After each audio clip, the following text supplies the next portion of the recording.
പിതാവിന്റെയും പുത്രന്റെയും പരിശുദ്ധാത്മാവിന്റെയും നാമത്തിൽ ആമേൻ. ഈശോ മിശിഹായ്ക്ക് സ്തുതിയായിരിക്കട്ടെ. നമ്മൾ ഈ ദിവസങ്ങളിൽ വിശുദ്ധ കുർബാനയുടെ മഹത്വത്തെക്കുറിച്ച് പഠിക്കുവാനായിട്ട് പഴയ നിയമ ബലികളെയാണ് ഇപ്പോൾ നമ്മൾ കണ്ടുകൊണ്ടിരിക്കുന്നത്. കഴിഞ്ഞ ദിവസങ്ങളിൽ നമ്മൾ ലേവ്യരുടെ പുസ്തകത്തിൽ 1-ാം അധ്യായം മുതൽ 7-ാമത്തെ അധ്യായം വരെ എഴുതിയിരിക്കുന്ന 5 ബലികളെക്കുറിച്ച്, ആ 5 ബലികളെ രണ്ടായിട്ട് തിരിക്കുന്നതായിട്ടും, ആദ്യ 3 ബലികൾ വാളണ്ടിയർലി അർപ്പിക്കുന്ന ബലികളാണ്, നമ്മുടെ ഇഷ്ടത്താൽ അർപ്പിക്കുന്ന ബലികൾ. അത് ദൈവത്തിന് ഏറ്റവും സുഗന്ധയുക്തമായ പരിമള സുഗന്ധ അർപ്പണമായിട്ട് നമ്മൾ അതിനെ കാണുകയാണ്. രണ്ടാമത്തായിട്ടുള്ളത് ദൈവത്തിന്റെ നിയമമാണ്. പാപപരിഹാര ബലിയും പ്രായശ്ചിത്ത ബലിയും അർപ്പിക്കണമെന്നത് വർഷത്തിൽ ഒരിക്കൽ യോം കിപ്പൂർ അതിനുവേണ്ടി ഒരു ദിവസം നിശ്ചയിച്ചിരിക്കുകയാണ്. ആ ദിവസം സ്വന്തം പാപങ്ങൾക്ക് വേണ്ടി, ഇസ്രായേലിന്റെ പാപങ്ങൾക്ക് വേണ്ടി പുരോഹിതർ ബലി അർപ്പിക്കുവാൻ തുടങ്ങി. അത് പാപത്തോടുകൂടി ചേർന്നതായിരിക്കുന്നതിനാൽ അത് ദൈവത്തിന് പരിമള സുഗന്ധ അർപ്പണമായ ബലിയല്ല. കാരണം അതിനോട് പാപമുണ്ട്, അതോടുകൂടി നിയമം ചേർന്നതാണ്.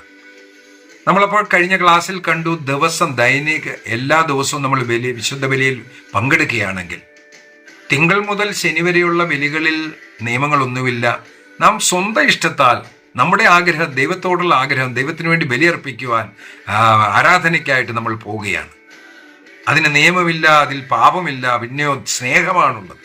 അത് ദൈവത്തിന് ഏറ്റവും പ്രിയപ്പെട്ട ബലിയായിട്ട്. അതുപോലെ ഞായറാഴ്ച ദിവസങ്ങളിൽ നമ്മൾ പോകുന്നെങ്കിൽ അതിൻ്റെ പുറകിൽ ഒരു നിയമമുണ്ട്. ആ നിയമത്തോട് ചേർന്നിരിക്കുന്നത് കാരണം നമ്മൾ പോവുകയാണ്, ഭയന്ന്. പോയില്ലെങ്കിൽ വലിയ പാപമാണല്ലോ എന്ന് വിചാരിച്ച്. പാപം അതോടുകൂടി ചേർന്നിരിക്കുകയാണ്. അപ്പോൾ ദൈവത്തിന് ഞായറാഴ്ച പോയിരിക്കണം, പോകണ്ടെന്നല്ല പറഞ്ഞു. ഞായറാഴ്ച എല്ലാ ദിവസവും പോകുന്നതും, തിങ്കൾ മുതൽ ശനി വരെ പോകുന്നവർ ഞായറാഴ്ച പോകുന്നതും അവൻ്റെ സ്നേഹത്താലാണ്. അപ്പോൾ നമ്മൾ സ്നേഹത്തോടുകൂടി ബലി അർപ്പിക്കുമ്പോൾ അത് ദൈവത്തിന് പ്രീതികരമായ ബലിയാണെന്നാണ് നമ്മൾ ഈ ദിവസങ്ങളിൽ പഠിച്ചുകൊണ്ടിരിക്കുന്നത്. കഴിഞ്ഞ ക്ലാസ്സിൽ നമ്മൾ 5 ബലികളിൽ ആദ്യത്തെ ബലി ഹോമബലികളെ പറ്റി പഠിച്ചു. ഹോമബലി ദിവസവും അർപ്പിക്കുന്ന ബലിയാണ്. അതോടുകൂടി നമ്മൾ പഠിച്ചു, എപ്പോൾ ഹോമബലി അർപ്പിക്കുന്നുണ്ടോ അതിനെ പൂർണ്ണമായിട്ടും കത്തിച്ചു കളയുന്നതിനാലാണ് അതിനെ ഹോമബലി എന്ന് പറയുന്നത്. ക്രിസ്തുവിന്റെ പൂർണ്ണമായ സമർപ്പണത്തെ കാണിക്കുവാൻ ക്രിസ്തു പൂർണ്ണമായിട്ടും നമുക്ക് വേണ്ടി സമർപ്പിച്ചു. അത് വാളണ്ടിയർലി ആയിട്ട് അർപ്പിക്കുന്നതാണ്. ദൈവത്തിന് ഇഷ്ടപ്പെട്ട ഒരു ബലിയാണ്. യേശു ക്രിസ്തുവിന്റെ ബലി പിതാവായി ദൈവത്തിന് ഏറ്റവും ഇഷ്ടപ്പെട്ടതാണ്. ആരും യേശുവിനെ കൊന്നതല്ല, പിന്നെയോ യേശു സ്വയം തന്റെ ജീവനെ അർപ്പിച്ചതാണ്. യോഹന്നാന്റെ സുവിശേഷം 10-ാമത്തെ അധ്യായത്തിൽ ക്രിസ്തു ക്ലിയർ കട്ട് നമ്മളെ പഠിപ്പിക്കുകയാണ്, ആരും എൻ്റെ ജീവൻ എടുക്കാൻ സാധിക്കുകയില്ല, ഞാൻ സ്വയം അതിനെ അർപ്പിക്കുകയാണ്. അങ്ങനെ വാളണ്ടിയർലി ആയിട്ട് അർപ്പിക്കുന്നതായിട്ട്. അതോടൊപ്പം തന്നെ ആ കുഞ്ഞാടാണെങ്കിൽ ബലിപീഠത്തിന് വടക്കുവശത്ത് കൊണ്ടുപോകണം. യെരൂശലേം ദേവാലയത്തിന്റെ ബലിവേദിയുടെ വടക്കുവശം എന്ന് പറയുന്നതാണ് കാൽവരി. അവിടാണ് ബലിയർപ്പിക്കേണ്ടത്. അപ്പോഴത് കുഞ്ഞാടാണ്. മുട്ടാടാണെങ്കിൽ അതിനെ അർപ്പിക്കേണ്ടത് ബലിപീഠത്തിന് വടക്കുവശത്തായിട്ട് വേണമെന്നൊരു നിയമമുണ്ട്. അതാണ് കാൽവരിയിലേക്ക് നമ്മളെ ചൂണ്ടിക്കാട്ടുന്നത്. ക്രിസ്തുവിന്റെ ബലിയായിരുന്നു ഈ ഹോമബലി എന്ന് നമുക്ക് കഴിഞ്ഞ ക്ലാസ്സിൽ മനസ്സിലായി. അപ്പൊ ഹോമബലി അർപ്പിക്കുമ്പോൾ അടുത്തൊരു നിയമമാണ്, അതിനോടുകൂടെ ചേർന്ന് ധാന്യബലിയും അർപ്പിച്ചിരിക്കണം. എപ്പോഴെല്ലാം ധാന്യബലി അർപ്പിക്കുന്നോ അതിനോട് ചേർന്ന് പാനീയ ബലിയും അർപ്പിച്ചിരിക്കണം എന്നൊരു നിയമം സംഖ്യാപുസ്തകം 15-ാമത്തെ അധ്യായം 1 മുതൽ 5 വരെയുള്ള വാക്യങ്ങളിൽ നമുക്ക് വായിക്കുവാൻ സാധിക്കും. സംഖ്യാപുസ്തകം 15-ാം അധ്യായം 1 മുതൽ 5 വരെയുള്ള വാക്യങ്ങളിൽ കൊടുത്തിരിക്കുകയാണ്, എപ്പോഴെല്ലാം ധാന്യബലി അർപ്പിക്കുന്നുണ്ടോ അതിൻ്റെ കൂടെ പാനീയബലി അർപ്പിക്കണം. അതായത് ഹോമബലി അർപ്പിക്കുന്ന സമയത്ത് ഹോമയാഗത്തോടുകൂടെ ധാന്യയാഗം അർപ്പിക്കണം. ധാന്യയാഗത്തോടുകൂടെ പാനീയയാഗവും ഉണ്ടായിരിക്കണം. അവിടാണ് മുന്തിരിച്ചാറ് കൊണ്ടുവരുന്നത്. അപ്പവും മുന്തിരിച്ചാറും ഈ ഹോമബലിയോടുകൂടി അർപ്പിക്കുന്നതായിട്ട് നമ്മൾ കാണുകയാണ്. ഇതാണ് കർത്താവിൻ്റെ ക്രൂശുബലിയും അന്ത്യതാഴത്തിൽ വിശുദ്ധ കുർബാന സ്ഥാപിച്ചതും ഇത് രണ്ടും ഒരു ബലിയായിട്ട് നമ്മൾ കാണുന്നത്. രണ്ടും ഒരു ബലിയായിട്ട് കാണാൻ മുഖ്യ കാരണം തന്നെ ഇവിടെയാണ്. ഇനിയും അടുത്തതായിട്ട് നമ്മൾ കാണേണ്ടത് ഈ ധാന്യബലി അർപ്പിക്കുമ്പോൾ അതിൻ്റെ നിയമങ്ങളെ കൊണ്ട് നമ്മൾ ഒന്ന് മനസ്സിലാക്കിയാൽ അതും നമ്മളെ വിശുദ്ധ കുർബാനയിലേക്ക് കൊണ്ടുപോകുന്നതാണ്. ധാന്യബലിയുടെ ഹോമയാഗത്തിനെ പറ്റി എഴുതിയിരിക്കുന്നത് ഹീബ്രു ഭാഷയിൽ, പഴയ നിയമം ഹീബ്രു ഭാഷയിൽ എഴുതിയപ്പോൾ ഹോമയാഗത്തിനു വേണ്ടി ഓല, ഇന്നലത്തെ ക്ലാസ് ഞാൻ പറഞ്ഞു, പൂർണ്ണമായിട്ട് കത്തിച്ച് അതിൻ്റെ സുഗന്ധം മുകളിലോട്ട് കരയറ്റുക എന്നതാണ്. ഹോമയാഗത്തിലൂടെ നമ്മളെ തന്നെ, നമ്മുടെ സ്നേഹത്തെ ദൈവത്തിങ്കിലേക്ക് അർപ്പിക്കുന്നതാണ്. അങ്ങനെയാണെങ്കിൽ അതോടുകൂടെ നമുക്ക് അർപ്പിക്കേണ്ടതായ ബലിയാണ് ലേവ്യരുടെ പുസ്തകം 2-ാമത്തെ അധ്യായം 1 മുതൽ 16 വരെ എഴുതിയിരിക്കുന്നതായ ധാന്യബലി. കണ്ടോ, ഒന്നിനോട് ചേർന്നിരിക്കുകയാണ്. ഹോമബലിയോട് ചേർന്ന് ധാന്യബലി ഇരിക്കുകയാണ്. അതുപോലെ ധാന്യബലിയോട് ചേർന്ന് പാനീയബലി ഇരിക്കുകയാണ്. സംഖ്യാപുസ്തകം 15-ാമത്തെ അധ്യായം 1 മുതൽ 5 വരെ, 10 വരെ വായിക്കാൻ മൊത്തം ക്ലിയർ ആയിട്ട് കിട്ടും. അതുപോലെ സംഖ്യാപുസ്തകം 28-ാമത്തെ അധ്യായം 7-ാമത്തെ വാക്യത്തിലും ഇതേക്കുറിച്ച് നമുക്ക് വായിക്കുവാൻ കിട്ടും. ഹോമബലിയിൽ കുഞ്ഞാടിന്റെ ബലിയാണ് അർപ്പിക്കുന്നതെങ്കിൽ, അതായത് അവിടെ രക്തം ചിന്തിയുള്ള ബലിയാണെങ്കിൽ, ഇവിടെ ധാന്യബലിയിലും പാനീയബലിയിലും നമ്മൾ കാണുന്നത് രക്തം ചിന്താതെയുള്ള ബലിയാണത്. യേശുക്രിസ്തു തന്റെ രക്തം ചിന്തിയുള്ള കാൽവരി ബലിക്ക് മുമ്പായിട്ട് വിശുദ്ധ കുർബാനയെ അർപ്പിച്ചുകൊണ്ട് രക്തം ചിന്താതെയുള്ള ബലി, അതാണ് വിശുദ്ധ കുർബാന ബലി. അതാണ് ഇവിടെ നമ്മൾ ധാന്യബലിയിലും പാനീയ ബലിയിലും നമ്മൾ കാണുന്നത്. ഇനി രക്തം ചിന്താതെയുള്ള ഈ വിശുദ്ധ ബലി അർപ്പിക്കുന്ന ഉടനെ അതിന് കൊണ്ടുവരേണ്ടതായ കാര്യങ്ങളെക്കുറിച്ചാണ് നമ്മൾ ഇന്ന് വായിച്ച് പഠിക്കാൻ പോകുന്നത്. ലേവ്യരുടെ പുസ്തകം 2-ാമത്തെ അധ്യായം 1 മുതൽ 16-ാമത്തെ വാക്യം വരെ വളരെ വളരെ നിയമങ്ങൾ ഇതിൽ കൊടുത്തിരിക്കുകയാണ്. ഇതിൻ്റെ കൂടെ മൈദ കൊണ്ടുവരേണ്ടതിൻ്റെയും എണ്ണ ഉപയോഗിക്കേണ്ടതിൻ്റെയും കുന്തിരിക്കം ഉപയോഗിക്കേണ്ടതിൻ്റെയും അതുപോലെ ഉപ്പ് ചേർക്കണമെന്നുള്ളതും, പിന്നെ 2 കാര്യങ്ങൾ ചേർക്കാൻ പാടില്ലാത്തത്, ഒന്ന് തേൻ ചേർക്കാൻ പാടില്ല, അഥവാ ഏതെങ്കിലും രീതിയിൽ പുളിപ്പ് ഇതിൽ ചേർക്കാൻ പാടില്ല എന്നുള്ള ഒരു നിയമം. ഇതാണ് ഇന്നത്തെ ഈ ധാന്യ ബലിയിലൂടെ, ധാന്യ യാഗത്തിലൂടെ നമുക്ക് മനസ്സിലാക്കാൻ സാധിക്കുന്നത്. വിത്ത് ഓല, അതായത് ഓല എന്ന് പറഞ്ഞാൽ ഹോമയാഗം, അതിനുകൂടെ ധാന്യയാഗത്തിന് വേണ്ടി ഉപയോഗിച്ചിരിക്കുന്ന വേർഡാണ് മിൻഖ. മിൻഖ ശബ്ദമാണ് ധാന്യയാഗത്തിന് വേണ്ടി അർപ്പിച്ചിരിക്കുന്നത്. അതിനർത്ഥം ദൈവത്തിന് വേണ്ടി എന്തെങ്കിലും ഗിഫ്റ്റ് അർപ്പിക്കുക, അല്ലെങ്കിൽ ദൈവത്തിന് നന്ദി സൂചകമായിട്ട് എന്തെങ്കിലും അർപ്പിക്കുക. ഇതാണ് ഈ മിൻഖ ശബ്ദത്തിലൂടെ ഹീബ്രു ശബ്ദത്തിന് അർത്ഥമായിട്ടുള്ളത്. നമുക്ക് അറിയാം, യേശു ക്രിസ്തു തൻ്റെ ബലിയുടെ മുമ്പായിട്ട് വിശുദ്ധ കുർബാന അർപ്പിച്ചു. എന്നാണ് പിതാവായ ദൈവത്തിന് നന്ദി അർപ്പിച്ചുകൊണ്ട് അർപ്പിച്ചതാണ് ആ ബലി. അതുകൊണ്ട് അതിനെ യൂഖാരിസ്ത് എന്നാണ് യുനാനി ഭാഷയിൽ പറയുന്നത്. ഗ്രീക്ക് ഭാഷയിൽ യൂഖാരിസ്ത് എന്നാണ് അതിൻ്റെ പേർ. അതിനർത്ഥം നന്ദി അർപ്പിക്കുക, താങ്ക്സ് ഗിവിങ് എന്നാണ്. ഇവിടെ ഇതാണ് പറയാവുന്നത്. മിൻഖ എന്ന ഹീബ്രു പദത്തിന്റെ അർത്ഥവും ദൈവത്തിന് വേണ്ടി എന്തെങ്കിലും ഒരു ഉപഹാരം അർപ്പിക്കുക, നന്ദി അർപ്പിക്കുക. ഇതാണ് ഈ ധാന്യബലിയുടെ അർത്ഥത്തിൽ നിന്ന് നമുക്ക് മനസ്സിലാക്കുന്നത്. ഇതിനുവേണ്ടി ഉപയോഗിക്കുന്ന സാധനങ്ങൾ ഞാൻ നേരത്തെ പറഞ്ഞതുപോലെ മൈദ, അതിനെ പൂരി ഉണ്ടാക്കി അപ്പം ഉണ്ടാക്കിക്കൊണ്ടുവരാം. എണ്ണ അതിലുണ്ടായിരിക്കണം, അതുപോലെ അതിൽ കുന്തിരിക്കം ഉണ്ടായിരിക്കണം. ഈ 3 കാര്യങ്ങൾ, അതുപോലെ ഉപ്പ് ചേർത്തിരിക്കണം. ഉപ്പ് ഏറ്റവും അത്യാവശ്യമുള്ള കാര്യം. ഈ കാര്യങ്ങളാണ് ഈ ബലിയിൽ ചേർക്കേണ്ടതായിട്ടുള്ളത്. ചേർക്കാൻ പാടില്ലാത്തത് യാതൊരു വിധമായ പുളിപ്പ് ഇതിൽ ചേർക്കാൻ പാടില്ല, തേൻ ഇതിൽ ചേർക്കാൻ പാടില്ല. ലേവ്യരുടെ പുസ്തകം 2-ാമത്തെ അധ്യായം 11-ാമത്തെ വാക്യത്തിൽ എഴുതിയിരിക്കുകയാണ്, ഇത് ചേർക്കരുതേ. തേൻ അഥവാ പുളിപ്പ് ചേർക്കാൻ പാടില്ല. ചേർക്കേണ്ടത് എന്താണ്? എണ്ണ ചേർക്കണം, ഉപ്പ് ചേർത്തിരിക്കണം, അതുപോലെ അതിൻ്റെ കൂടെ കുന്തിരിക്കം കത്തിച്ചിരിക്കണം. ഇനി അതിന് അത്യാവശ്യമായിട്ട് എടുത്തു പറഞ്ഞിരിക്കുകയാണ്. ലേവ്യരുടെ പുസ്തകം 2:13 പറയുകയാണ്, ഇതില് ഉപ്പ് ചേർത്തിരിക്കണം. ഉപ്പ് ചേർക്കാനുള്ള കാരണം എന്തുവാണ് ഇതിനകത്ത് പറഞ്ഞിരിക്കുന്നത്? 13-ാമത്തെ വാക്യം വായിച്ചാൽ, നിന്റെ സകല ധാന്യ കാഴ്ചകളും ഉപ്പ് കൊണ്ട് നീ ലവണം ചേർക്കണം. നിന്റെ ദൈവത്തിന്റെ ഉടമ്പടിയുടെ ഉപ്പ്, ദൈവത്തിന്റെ ഉടമ്പടിയുടെ ഉപ്പ് നിന്റെ ധാന്യയാഗത്തിൽ നിന്ന് നീ ഒരിക്കലും നീക്കം ചെയ്യരുത്. നിന്റെ ഓരോ കാഴ്ച വസ്തുവിലും നീ ഈ ഉപ്പ് ചേർത്തിരിക്കണം എന്ന്. ഈ ഉപ്പിനെ കുറിച്ച് നമുക്ക് വായിക്കണമെങ്കിൽ പഴയ നിയമത്തിൽ പലയിടത്തും ഇതിനെ കുറിച്ച് നമ്മളെ പഠിപ്പിക്കുന്നുണ്ട്.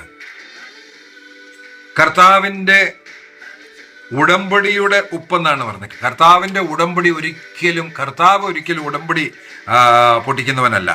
കർത്താവ് ആ ഉടമ്പടി പ്രകാരം തന്നെ ജീവിക്കുന്ന, നമ്മളെ നടത്തുന്ന ആളാണ്. അപ്പോൾ ഇവിടെ പറഞ്ഞിരിക്കുന്ന ഇതിന് അർത്ഥം അൺബ്രേക്കബിൾ കോൺട്രാക്ട്. അൺബ്രേക്കബിൾ കോൺട്രാക്ട് നല്ലൊരു വാക്കാണ് അവിടെ വെച്ചിരിക്കുന്നത്. കർത്താവിൻ്റെ ദൈവത്തിൻ്റെ ഒരിക്കലും മാറിപ്പോകാത്തതായ ഉടമ്പടിയുടെ ഉപ്പാണത്. ഉടമ്പടിയുടെ ഉപ്പ്. നിന്റെ സകല ധാന്യ കാഴ്ചകളിലും ഉപ്പ് അതിനാലാണ് ചേർക്കണമെന്ന് പറഞ്ഞിരിക്കുന്നത്. അത് ദൈവത്തിൻ്റെ ഉടമ്പടിയുടെ ഉപ്പാണ്. ദൈവത്തിൻ്റെ ഉടമ്പടി ഒരിക്കലും ബ്രേക്ക് ആകുന്നതല്ല. അതുകൊണ്ടാണ് അൺബ്രേക്കബിൾ കോൺട്രാക്ട് എന്നാണ് പറഞ്ഞിരിക്കുന്നത്.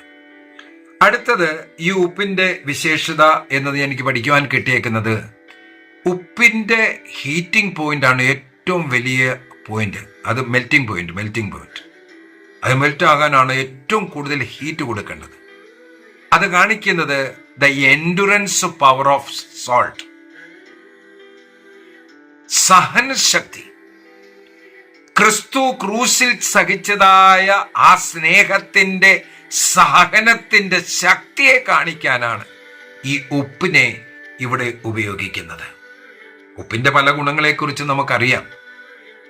എസെക്കിയേലിന്റെ പുസ്തകം 43-ാമത്തെ അധ്യായം 24-ാമത്തെ വാക്യത്തില് 2 ക്രോണിക്കൽ അതിൻ്റെ 13-ാമത്തെ അധ്യായത്തിന്റെ 5-ാമത്തെ വാക്യം, ദിനവൃത്താന്തം 2 ദിനവൃത്താന്തം 13-ാമത്തെ അധ്യായം 5-ാമത്തെ വാക്യം, നമ്പേഴ്സ് സംഖ്യാപുസ്തകം 18-ാം അധ്യായം 19-ാമത്തെ വാക്യം, കൊളോസ്യർക്ക് എഴുതിയ ലേഖനം 4-ാം അധ്യായം 6-ാമത്തെ വാക്യം. ഇവിടെ എല്ലാം നമുക്ക് ഈ ഉപ്പിനെ പറ്റി, ഉപ്പ് ചേർക്കേണ്ടതിനെ പറ്റി പറഞ്ഞു തന്നിരിക്കുന്ന കാര്യങ്ങൾ നമുക്ക് വായിക്കുവാൻ സാധിക്കും. എപ്പോഴെല്ലാം കർത്താവിന് വേണ്ടി ധാന്യബലി അർപ്പിക്കുന്നു, അതിനോടുകൂടി ഉപ്പ് ചേർക്കുന്നത് നമ്പർ ഫസ്റ്റ് കർത്താവിൻ്റെ ഒരിക്കലും മാറാത്ത അഴിയാത്ത ഉടമ്പടിയെ കാണിക്കുവാൻ, യേശുവിൻ്റെ ഏറ്റവും വലിയ സ്നേഹം, സഹനശക്തി, ആ ക്രൂശിൽ അനുഭവിച്ചതായ സഹനപീഠ, അതിനെ കാണിക്കുവാൻ. ഇതെല്ലാമാണ് ഇതിൻ്റെ അർത്ഥം. ഇനി ഉപയോഗിക്കുന്ന ഓരോ വസ്തു, ഇവിടെ മൈദ ഉപയോഗിക്കണം, ആട്ട ഉപയോഗിക്കണം. ആട്ട നമുക്കറിയാം ഗോതമ്പിനെ മില്ലിലിട്ട് പൊടിച്ച് പൗഡറാക്കിയാണ്. അപ്പോൾ അതിനകത്ത് തന്നെ ഒരു ഒരു പരിശ്രമം ചെയ്യുന്നതിൻ്റെത്. അതുപോലെ ഒരു വസ്തുവിനെ അതിൻ്റെ രൂപമില്ലാതാക്കി പൊടിയാക്കി വേറൊരു രൂപത്തിലാക്കുന്ന ഒരു കാര്യമാണ് നമ്മൾ കാണുന്നത്. അതായത് നമ്മൾ സ്വയം നമ്മളെ തന്നെ, ക്രിസ്തു തന്നെ ശൂന്യനാക്കിയതുപോലെ, ഇല്ലാതാക്കിയതുപോലെ നമ്മളെയും നമ്മൾ ശൂന്യരാക്കിക്കൊണ്ടൊരു പുതിയ മനുഷ്യരായിട്ട് ഈ ബലി അർപ്പിക്കണം എന്നതിലേക്കാണ് ഈ ആട്ട മൈദയെ പറ്റി പറയുന്നത്. നമ്മൾ സ്വയം പരിശ്രമമായിരിക്കണം. നമ്മുടെ ജീവൻ പൂർണ്ണ രൂപസെ ദൈവത്തിന് വേണ്ടി പൂർണ്ണമായിട്ടും ദൈവത്തിന് വേണ്ടി സമർപ്പിച്ചുകൊണ്ട് ജീവിക്കുന്നവരായിരിക്കണം. അടുത്തത്, നമ്മളൊരു പുതിയ ഒരു രൂപം, പുതിയ സ്വഭാവം ധരിച്ചിട്ടായിരിക്കണം ഈ ബലി അർപ്പിക്കുവാനായിട്ട്. രണ്ടാമതായിട്ട് നമ്മൾക്ക് കാണുന്നത് അതിനകത്ത് എണ്ണ ചേർക്കണം, ഓയിൽ. എണ്ണ വിശുദ്ധ ബൈബിളിൻ പ്രകാരം പരിശുദ്ധാത്മാവിൻ്റെ അടയാളമാണ്. പരിശുദ്ധാത്മാവിൻ്റെ അഭിഷേകത്തെ കാണിക്കുവാനായിട്ട് എണ്ണ തലയിൽ ഒഴിക്കുന്നതായിട്ട് ശമൂവേൽ ദാവീദിന്റെ തലയിലും സൗളിന്റെ തലയിലും എല്ലാം എണ്ണ ഒഴിക്കുന്നതായിട്ട് നമുക്കറിയാം. അപ്പോൾ അഭിഷേകത്തിന്റെ, പരിശുദ്ധാത്മാഭിഷേകത്തെ കാണിക്കുവാനായിട്ട് ഇതിനെ ഉപയോഗിക്കുന്നു. അതുപോലെ തന്നെ എണ്ണ ആനന്ദത്തിന്റെ, സന്തോഷത്തിന്റെയും ശക്തിയുടെയും പ്രതീകമായിട്ടും ഇരിക്കുന്നുണ്ട്. അപ്പോൾ നമ്മൾ അർപ്പിക്കുന്നതായ അർപ്പണം, പ്രാർത്ഥന, ബലി പരിശുദ്ധാത്മാഭിഷേകത്തോടു കൂടി അർപ്പിക്കണം. നമ്മളും അഭിഷേകമുള്ളവരായിട്ട് അർപ്പിക്കണം. പുറമേ കാട്ടുവാൻ വേണ്ടി മാത്രമല്ല, ആത്മീയമായിട്ട് ആഗ്രഹിച്ച് അർപ്പിക്കുന്നവ ആയിരിക്കണം. അതിലൊരു അഭിഷേകമുണ്ടായിരിക്കണം, ഒരു സ്നേഹമുണ്ടായിരിക്കണം. ഇവയെല്ലാം കൂടാണ് ഇത് കാണിക്കുന്നത്. സന്തോഷത്തോടു കൂടി ബലിയർപ്പിക്കണം. ഇനി മൂന്നാമതായിട്ട് അതിനോടുകൂടി കുന്തിരിക്കം കൊണ്ടിരിക്കണം എന്നുകൊണ്ടാണ് ഫ്രാങ്കിൻസെൻസ്. അത് ബലിയർപ്പിക്കുമ്പോൾ, കത്തിക്കുമ്പോൾ അതിൽ നിന്നും പുക ഉയരുന്നു, അതിൽ നിന്നും നമുക്ക് സുഗന്ധം കിട്ടുന്നു. അത് ദൈവത്തിന് ഇഷ്ടപ്പെട്ട ഒരു സുഗന്ധമായിട്ടാണ് ആ ബലിയെ പറ്റി പറയുന്നത്. ഏതിലെല്ലാം ഈ കുന്തിരിക്കം ഇട്ട് കത്തിച്ച് ദൈവത്തിന് വേണ്ടി ബലി അർപ്പിക്കുന്നുണ്ടോ, അത് ദൈവത്തിന് ഇഷ്ടപ്പെട്ട ബലിയെയാണ് അത് കാണിക്കുന്നത്. അതായത് നമ്മളുടെ സമർപ്പണം, നമ്മുടെ പ്രാർത്ഥന, നമ്മുടെ ബലി, നമ്മുടെ പള്ളിയിൽ പോക്ക്, ഇതെല്ലാം ദൈവത്തിന് പ്രീതികരമായത് ആയിരിക്കണം. ദൈവത്തിന് ചേർന്ന വിധം നമ്മൾ അതിനെ അർപ്പിച്ചിരിക്കണം. സങ്കീർത്തന പുസ്തകം 141 അധ്യായം 2 വാക്യത്തിലും നമ്മൾ പ്രാർത്ഥിക്കാറുണ്ട്, എൻ്റെ പ്രാർത്ഥന ഒരു സുഗന്ധ ധൂപമായിട്ട് കർത്താവിങ്കിലേക്ക് ഉയർത്തുന്നതായിട്ട്. ഇനി 4 കാര്യം, ഇതിൽ ഉപ്പിട്ടിരിക്കണം എന്നുള്ള നിയമം. ഉപ്പ്, ഞാനത് പറഞ്ഞു തന്നു. ഉപ്പിന് അർത്ഥം കർത്താവിൻ്റെ ആ എൻഡുറൻസ് പവർ, എന്നും നിലനിൽക്കുന്ന ആ സ്നേഹത്തെ കാട്ടുവാനായിട്ട്. അവിടുത്തെ നിയമം, അവിടുന്ന് നമുക്ക് പറഞ്ഞു തന്നിട്ടുള്ളതായ നിയമം അതൊരിക്കലും മാറാത്തതാണ്, സ്ഥിരതയുള്ളതാണ്. അതുപോലെ ഉപ്പ് സകലത്തെയും ശുദ്ധി ചെയ്യും, അത് ഒന്നിനും നശിക്കാൻ അനുവദിക്കുന്നില്ല. അങ്ങനെയുള്ള ഒരു സ്വഭാവം നമ്മുടെ കാഴ്ചകളിലും ഇങ്ങനെയുള്ള ഉപ്പ് ഉണ്ടായിരിക്കണം എന്നാണ് കർത്താവ് ആഗ്രഹിക്കുന്നത്. ഇനി ഇതിനോടൊപ്പം സംഖ്യാപുസ്തകം 15 അധ്യായം 1 മുതലുള്ള വാക്യങ്ങൾ നമ്മൾ വായിക്കുകയാണെങ്കിൽ, അതുപോലെ 28 അധ്യായം സംഖ്യ 28:7 എഴുതിയിരിക്കുകയാണ്, എപ്പോഴെല്ലാം കർത്താവിന് വേണ്ടി ധാന്യബലി അർപ്പിക്കുന്നുണ്ടോ, ആ ധാന്യബലിയോടൊപ്പം പാനീയ ബലിയും അർപ്പിച്ചിരിക്കണം. അർത്ഥ് എന്നാണ് അതിനെ പറയുന്നത്, പാനീയ ബലി. പാനീയ ബലി അർപ്പിക്കേണ്ട, എത്ര അർപ്പിക്കണമെന്നുണ്ടോ, ഒരു കുഞ്ഞാടിന് എത്ര പാനീയ ബലിയായിട്ട് അർപ്പിക്കുവാനായിട്ട് വീഞ്ഞു കൊണ്ടുവരണമെന്നുള്ള ഒരു നിയമങ്ങളോടുണ്ട്. അത് കൊണ്ടുവന്ന് ഈ ബലി അർപ്പിക്കുമ്പോൾ അതിലേക്കാണ്, ആ ബലി വസ്തുവിലേക്ക് ആണ് അത് ഒഴിക്കുന്നത്. വിശുദ്ധ കുർബാനയിൽ നമ്മൾ കർത്താവിൻ്റെ ശരീരവും രക്തവും ഭക്ഷിക്കുകയാണെങ്കിൽ ഇവിടെ കൊണ്ടിരുന്ന പാനീയ ബലി കർത്താവിൻ്റെ ആ ബലി വസ്തുവിലേക്ക് ഒഴിക്കുകയാണ്. അത് രക്തത്തിൻ്റെ പ്രതീകമായിട്ട് പിന്നീട് നമ്മൾ കാണുമെങ്കിലും ഇവിടെ കാണുന്നതായ രക്തം ബലി പശുവിൻ്റെയാണ്, മൃഗത്തിൻ്റെതായതുകൊണ്ട് അതിനെ ഭക്ഷിക്കരുതെന്നുള്ള നിയമപ്രകാരം അതിനെ ഒഴിക്കുകയാണ് ഇവിടെ നമ്മൾ കാണുന്നത്. പിന്നീട് ക്രിസ്തുവിൻ്റെ, അതൊരു മനുഷ്യരക്തമാണ്, ക്രിസ്തുവിൻ്റെ രക്തമാണ്, പാപരഹിതമായ രക്തമാണ്, നമ്മുടെ രക്ഷയ്ക്ക് വേണ്ടിയുള്ള രക്തമാണ്, അതിനെ ഭക്ഷിക്കണമെന്ന നിയമം കർത്താവ് നമുക്ക് തരുന്നുമുണ്ട്. അപ്പോൾ സംഖ്യാപുസ്തകം 15-ാം അധ്യായം 1 മുതൽ 10 വരെയുള്ള വാക്യങ്ങൾ വായിക്കുകയാണെങ്കിൽ അവിടെ എപ്പോഴെല്ലാം ധാന്യബലി അർപ്പിക്കുന്നുണ്ടോ അതിൻ്റെ കൂടെ ഈ പാനീയ ബലിയും അർപ്പിച്ചിരിക്കണം എന്നത്. പാനീയ ബലി, അതിനകത്ത് വീഞ്ഞ് നമ്മൾ കൊണ്ടിരുന്നു. വീഞ്ഞ് നമുക്കറിയാം സന്തോഷത്തിൻ്റെ പ്രതീകമാണ്, ജീവന്റെ പ്രതീകമാണ്. അങ്ങനെ പൂർണ്ണമായ സന്തോഷത്തോടും ജീവൻ പ്രാപിക്കാനും വേണ്ടിയുള്ള ബലിയായിട്ട് നമുക്ക് നമ്മളെ തന്നെ സമർപ്പിക്കണം. ഫിലിപ്പിയർക്ക് എഴുതിയ ലേഖനം 2-ാം അധ്യായം 17-ാമത്തെ വാക്യത്തിൽ നമ്മൾ ഇത് വായിക്കുന്നുണ്ട്. ഇനി അടുത്തത്, ഈ ധാന്യബലി അർപ്പിക്കുമ്പോൾ അതിൻ്റെ കൂടെ അർപ്പിക്കാൻ പാടില്ല എന്ന ഒരു നിയമം. ഒന്ന് ഞാൻ പറഞ്ഞു, തേൻ അതിൻ്റെ കൂടെ ഒഴിക്കാൻ പാടില്ല. യാതൊരു വിധമായ പുളിപ്പ് അതിനോടുകൂടി ചേർക്കാൻ പാടില്ല. പുളിപ്പില്ലാത്ത അപ്പം. പുളിപ്പ് വിശുദ്ധ ബൈബിൾ പ്രകാരം പുളിപ്പ് പാപത്തിൻ്റെ സൂചനയായിട്ടാണ്. ലേവ്യരുടെ പുസ്തകം 2-ാം അധ്യായം 11-ാമത്തെ വാക്യത്തിൽ ക്ലിയർ കട്ട് പറഞ്ഞു തരികയാണ്, അതിൻ്റെ കൂടെ പുളിപ്പ് ചേർക്കരുത്, അതിൻ്റെ കൂടെ തേൻ ചേർക്കരുതെന്ന്. കാരണം ഈ പുളിപ്പ് പാപത്തെ പറ്റിയാണ്, എന്തിൻ്റെയും നശിപ്പിനെ പറ്റിയാണ് ഈ പുളിപ്പിനെ പറയാറുള്ളത്. കൊരിന്ത്യർക്ക് എഴുതിയ 1-ാം ലേഖനം 5-ാമത്തെ അധ്യായം 8-ാമത്തെ വാക്യത്തിൽ ഇത് തന്നെയാണ് പറയുന്നത്. പഴയ പുളിപ്പിനെ എടുത്തു മാറ്റണമെന്നാണ് പറഞ്ഞത്. പുളിപ്പില്ലാത്ത അപ്പത്തെ ഭക്ഷിക്കുന്നതിനെ പറ്റി, യേശു ക്രിസ്തുവിനെ പറ്റി പറയുകയാണെങ്കിൽ ക്രിസ്തുവിൽ ഒരു പാപവുമില്ലാത്ത പുളിപ്പില്ലാത്ത അപ്പമാണ് ക്രിസ്തു നമുക്ക് തന്നിരിക്കുന്നത്. കാരണം കർത്താവിൽ ഒരു പാപവുമില്ല, ഒരു കുറുപ്പവുമില്ല. അവൻ നശിപ്പിക്കുവാനല്ല വന്നത്, അവൻ നിർമ്മിക്കുവാനാണ് വന്നത്. ആകയാൽ പുളിപ്പില്ലാത്ത അപ്പത്തെ ക്രിസ്തുവിലേക്കാണ് ഇവിടെ കാണിക്കുന്നത്. ക്രിസ്തുവിൽ ഇവയെല്ലാം പൂർണ്ണമായിട്ടും നമുക്ക് കാണുവാൻ സാധിക്കും. ഇവിടെ പറഞ്ഞതായ 4-5 കാര്യങ്ങൾ നമുക്കൊന്ന് എടുത്തു നോക്കാം. ഏറ്റവും ആദ്യം ആ ആട്ടയെ പറ്റി പറഞ്ഞായിരുന്നു. ആ ആട്ട ക്രിസ്തുവിൻ്റെ ശരീരത്തെ എപ്രകാരം അടിച്ച് വേദനിപ്പിക്കുകയും പൊട്ടിക്കുകയും കുരിശിൽ തന്നെ തറച്ച് അത് എന്നെ ഒരു പ്രകാരത്തിൽ ഈ ചക്കിയിലിട്ട് ഗോതമ്പിനെ ആട്ടുന്ന പോലെ കർത്താവിൻ്റെ ശരീരത്തെ പൊടിക്കുകയായിരുന്നു ഇത് ചെയ്തത്.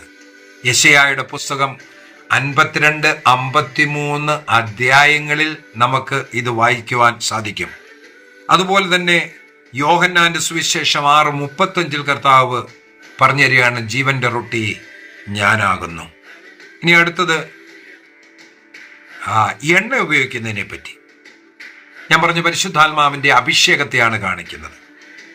ലൂക്കോസിന്റെ സുവിശേഷം 4-ാം അധ്യായം 18-ാമത്തെ വാക്യത്തിൽ കർത്താവിന് കൊടുത്തതായ ആ വേദഭാഗം യെശയ്യായുടെ പുസ്തകം എടുത്തു വായിച്ചുകൊണ്ട് കർത്താവ് പറയാണ്, ദൈവത്തിൻ്റെ ആത്മാവ് എന്നിലുണ്ടെന്നുള്ളത്. അവിടുന്ന് തന്നെ അഭിഷേകം ചെയ്തിരിക്കുന്നു. അതായത് ക്രിസ്തു മസീ അഭിഷിക്തനാണ്, പരിശുദ്ധാത്മാവിനാൽ അഭിഷിക്തൻ ആയ വ്യക്തി. മസീ യ ക്രിസ്ത്, ഈ വാക്കിന് തന്നെ അർത്ഥം ഇതാണ്, അഭിഷേകം ചെയ്യപ്പെട്ടവൻ. അപ്പോൾ പരിശുദ്ധാത്മാവിനാൽ പിതാവ് അഭിഷേകം ചെയ്ത് അയച്ച ക്രിസ്തുവാണ്. അതാണ് അവിടെ എണ്ണ എന്നതിനെ ഉദ്ദേശിക്കുന്നത്. അതുപോലെ തന്നെയാണ് ക്രിസ്തുവിൻ്റെ ബലിയിലെ സുഗന്ധം, യേശുവിൻ്റെ പ്രാർത്ഥന, യേശുവിൻ്റെ സ്വയം സമർപ്പണം, അതുവഴി ലോകത്തിന് പാപമുക്തി നേടിക്കൊടുത്തു. എബ്രാനിയർക്കെഴുതിയ ലേഖനം 5-ാം അധ്യായം 7-ാമത്തെ വാക്യത്തിൽ നമുക്ക് ഇത് തന്നെയാണ് വായിക്കുവാൻ കിട്ടുന്നത്. അടുത്തത് ഉപ്പ് ചേർക്കുക. ഉപ്പ് യേശുക്രിസ്തുവിൻ്റെ ആ ബലിയെ നമ്മൾ നോക്കിയാൽ ഏറ്റവും വലിയ സ്നേഹം, ദൈവത്തിന് മനുഷ്യരോടുള്ള ആ സ്നേഹത്തിൻ്റെ ആ ബന്ധം ഒരിക്കലും മുറിച്ചു കളയാൻ, മാറ്റാൻ പാടില്ലാത്തതായ, എന്നും ഇന്നും എന്നും എന്നേക്കും ഒരേപോലെ ആയിരിക്കുന്നവനായ ആ ക്രിസ്തുവിൻ്റെ ആ എൻഡുറൻസ് പവർ ഒരിക്കലും പൊട്ടിക്കാൻ, മാറ്റാൻ സാധിക്കാത്തതായ ആ സ്നേഹത്തെ കാണിക്കുന്നു. എബ്രായർക്ക് എഴുതിയ ലേഖനം 13-ാമത്തെ അധ്യായം 8-ാമത്തെ വാക്യത്തിൽ യേശുക്രിസ്തു ഇന്നലെയും ഇന്നും നാളെയും എന്നും ഒരുവൻ തന്നെ എന്ന് നമുക്ക് പറയുന്നു. ലൂക്കോസിന്റെ സുവിശേഷം 22-ാമത്തെ അധ്യായം 20-ാമത്തെ വാക്യത്തിൽ കർത്താവ് വിശുദ്ധ കുർബാന സ്ഥാപിച്ചുകൊണ്ട് പറയുകയാണ്, ഇതെന്റെ രക്തമാകുന്നു. പുതിയ നിയമത്തിൽ നമുക്ക് വേണ്ടി അർപ്പിക്കുന്നതായ രക്തം. ഇനി അടുത്തതായത് ഈ ധാന്യബലിയോടുകൂടെ ഞാൻ പറഞ്ഞതുപോലെ പാനീയബലി അർപ്പിക്കണം. പാനീയബലി അത് ക്രിസ്തുവിന്റെ ആ രക്തത്തെയാണ് അവിടെ കാണിക്കുന്നത്. കാരണം അവിടെ വീഞ്ഞാണ് അർപ്പിച്ചത്. മത്തായിയുടെ സുവിശേഷം 26-ാമത്തെ അധ്യായം 28-ാമത്തെ വാക്യത്തിൽ കർത്താവ് പറയുന്നത് എൻ്റെ രക്തമാകുന്നു. പുതിയ നിയമത്തിന്റെ ആ രക്തം എല്ലാവരുടെയും സകലരുടെയും പാപങ്ങൾക്ക് പ്രായശ്ചിത്തമായിട്ട് ഒഴുക്കുന്നതായ ആ രക്തം, അതിനെയാണ് പാനീയ ബലിയായിട്ട് നമ്മളിവിടെ കാണുന്നത്. ഇനി അടുത്തത് അതിൻ്റെ കൂടെ തേനോ പുളിപ്പോ ചേർക്കരുത് എന്ന് പറയുന്നതിന് അർത്ഥം യേശുക്രിസ്തു പാപമില്ലാത്തവനാണ് എന്ന് കാണിക്കുവാൻ. ആ ബലി, ഈ അർപ്പിക്കുന്ന ബലി ക്രിസ്തുവിന്റെ ബലിയാണ്. അതിൽ ക്രിസ്തുവിൽ ഒരു പാപവും ഇല്ല. അവൻ നിഷ്കളങ്കനും പാപരഹിതനുമായ മനുഷ്യനാണ് എന്ന് കാണിക്കാൻ. പത്രോസ് ലീഗ തന്റെ 1-ാമത്തെ ലേഖനം 2:22 ഇതാണ് എഴുതിയിരിക്കുന്നത്, അവനിലൊരു പാപവുമില്ലായിരുന്നു. നമ്മുടെ പാപമാണ് അവൻ്റെ ഇട്ടത്. ആ പാപത്തെയാണ് അവൻ ക്രൂശിൽ കൊണ്ടുപോയത്. ആ പാപത്തിന് വേണ്ടിയാണ് അവൻ പ്രായശ്ചിത്തം ചെയ്തത്. എന്നാൽ അവനിലൊരു പാപവുമില്ല. അത് കാണിക്കാൻ വേണ്ടിയാണ് ഇതിൻ്റെ കൂടെ പുളിപ്പ് ചേർക്കാൻ പാടില്ല എന്ന പഠനം വരുന്നുണ്ട്. കത്തോലിക്കാ സഭയുടെ മതബോധന ഗ്രന്ഥം 1333-ാമത്തെ വാക്യത്തില് 1350 ഇങ്ങനെ പലയിടത്തും നമുക്ക് ഇത് കാണുവാൻ സാധിക്കും. പഴയ നിയമത്തിൽ ഉൽപ്പത്തിയുടെ പുസ്തകം 14-ാമത്തെ അധ്യായം 18 മുതലുള്ള വാക്യങ്ങളിൽ നമുക്കറിയാം, മൽക്കിസദേക്ക് കൊണ്ടുവന്നതും ഈ പുളിപ്പില്ലാത്ത അപ്പവും വീഞ്ഞുമായിരുന്നു.